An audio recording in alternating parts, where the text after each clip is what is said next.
Hello. It's a small interview regarding our Scrum rollout within Cabot Solutions. Okay.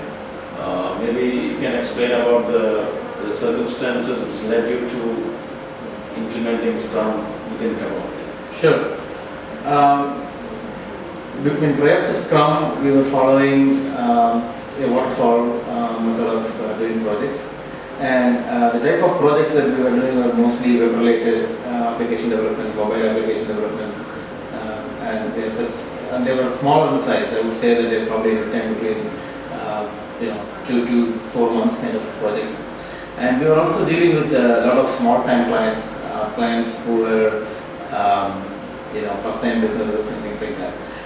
So one thing that we found very hard in our waterfall method or traditional way of doing projects was that it was very hard to define the scope at the initial stage of the project. And we were also doing a lot of fixed price projects. So it was very critical for the company that we define the scope very well and that we stick to the scope. So many times we would have a scope and then we would work on that scope and we would develop the product or application. And then when we were ready to deploy it, say 2 months down the road or 3 months down the road, our customers were either feeling that we missed some parts of the scope, they didn't like what they see, and they thought, something like that. So there was always friction during the last phases. What I was hearing when the customers was talking to me was saying that they needed us to be more flexible, and they also needed to see the product shaping up more frequently than what we had in our traditional way of doing projects. So one thing led to the other, and then when I personally attended your own Scrum workshop 2 years ago, and then we were searching for a methodology that would let us be more flexible during our projects. 2, we should allow our customers to have a peek into what we are developing, so that they could take action, they could change directions when they wanted, without having spent a lot of money to get to this stage, so that we are not sacrificing a lot of work. So then, and then also internally, our project managers also wanted something to keep track of their employees' hours and motivate them. And they also wanted to see some short wins, like daily basis. We have done something, so we can track the progress more accurately. So all these things led to us to believe that Scrum is probably the best option for us, and I think we implemented Scrum about 6 months ago. That's when I was. I think if I'm right, that was the second that serious attempt. Yeah, we did our first attempt about 2 years ago, and what we did was we actually only attempted Scrum on an internal project that we had, and due to a lot of pressures from other side, we actually had to disband the team itself. So we actually didn't take that project to completion. There was a product development idea that we had, and that product never got completed.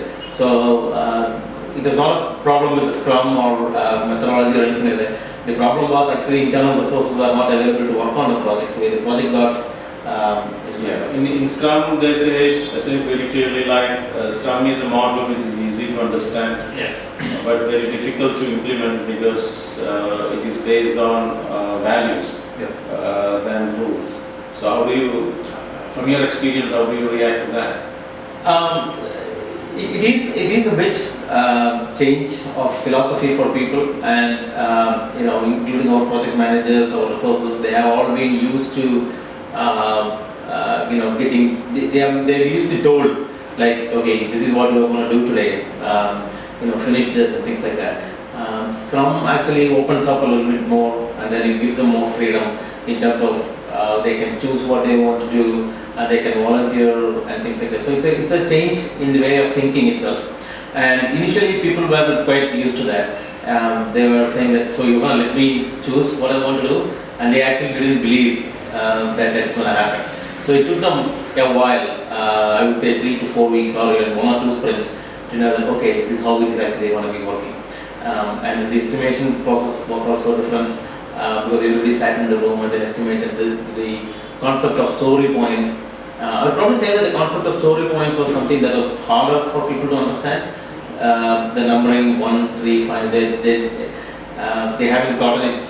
Even now, I would say that some people who have not been in Scrum projects a lot, they still struggle with the concept of story points and then getting.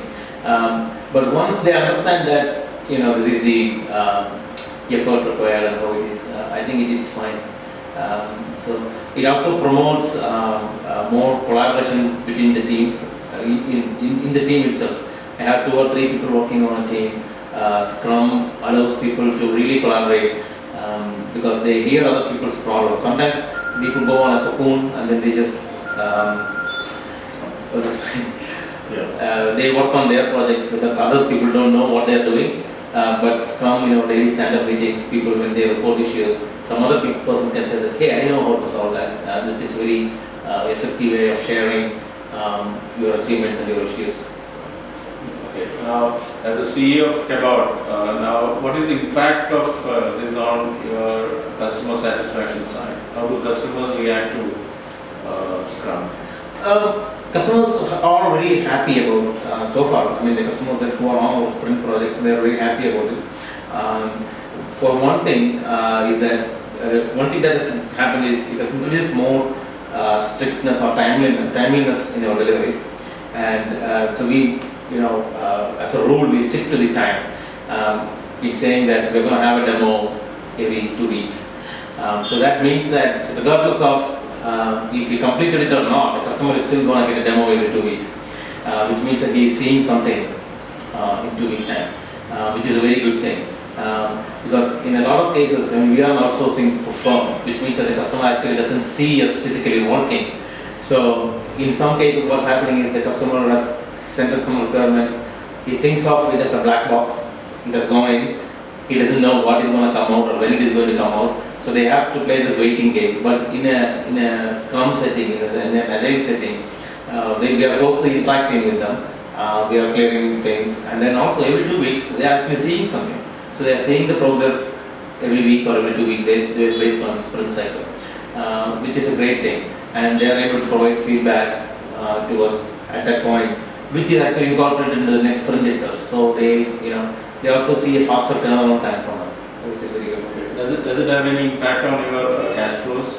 Do you have better cash flows? Well, when we started Scrum, we hadn't tied Scrum in our payment system or anything like that. But now what we are doing for our newer projects or larger projects is that we are defining our milestones based on our sprints. And so as soon as the sprint demo is done, our sprint deliverable is done, and then the client is signing off on it or saying that okay, it's meeting all the needs, we invoice it.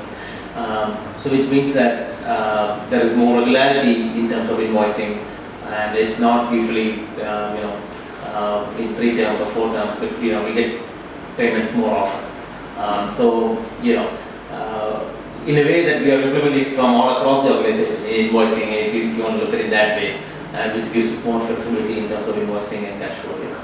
So now where do we go? Now I think now you have a pretty decent implementation of Scrum, and as they say, it is not a one-time effort; it is a lifelong, it's an ongoing effort. So from here, now where do we go from here now? Well, I mean, I wouldn't say that we are very comfortable sitting with Scrum yet.